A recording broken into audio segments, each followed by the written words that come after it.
Assalamu alaikum wa rahmatullahi wa barakatuhu. Quran Weekly. This is Abdul Nasir Jangda with another Ramadan pro tip. Allah subhanahu wa ta'ala in the Quran, He teaches us a very powerful dua at the end of Surah Al-Furqan, Surah number 25.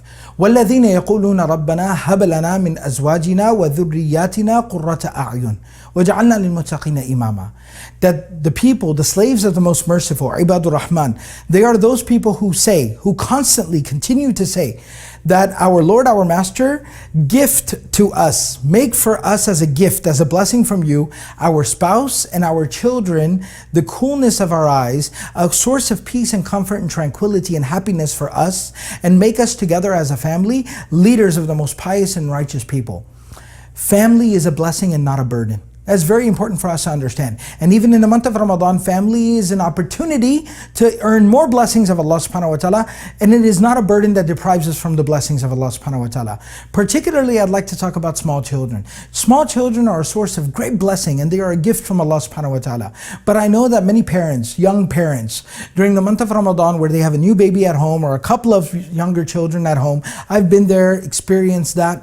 That a lot of times it can seem like an obstacle between us and our spiritual ambitions, the worship we want to achieve, the nights that we want to spend in the masjid. It can seem to be getting in the way of that, but there's a very practical way to go about that.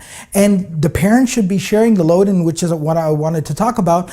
But the fact of the matter is that a lot of times, unfortunately, the mothers, the sisters end up carrying the responsibility of the small children all by themselves, as the husbands and the fathers are in the masjid every single night praying Taraweeh, doing Qiyam, listening to lectures, spending time in good company in the house of Allah, while the moms, the sisters, the mothers, they are at home kind of fending for themselves and really feeling a gap and a loss of spirituality because they're not able to go to the masjid like they used to. So I have a very simple recommendation. I recommend that all the brothers, husbands, fathers, that what you do this Ramadan is maybe once a week, a couple of times a week, even every other day, if your situation permits, that you trade off with your wife, the mother of your children. You trade off with her. And you will watch the kids while she ends up going to the masjid, being able to pray Taraweeh, attend the lecture, listen to the khatira, the reminder.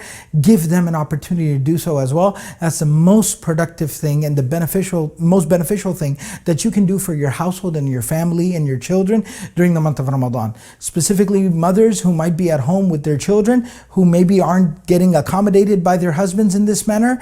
There's a way that you can still go about it, and that is focus on the small little blessings that you can do. Listening to the Quran, turning on the live stream from the haram, making sure that you are engaged in dhikr and recitation.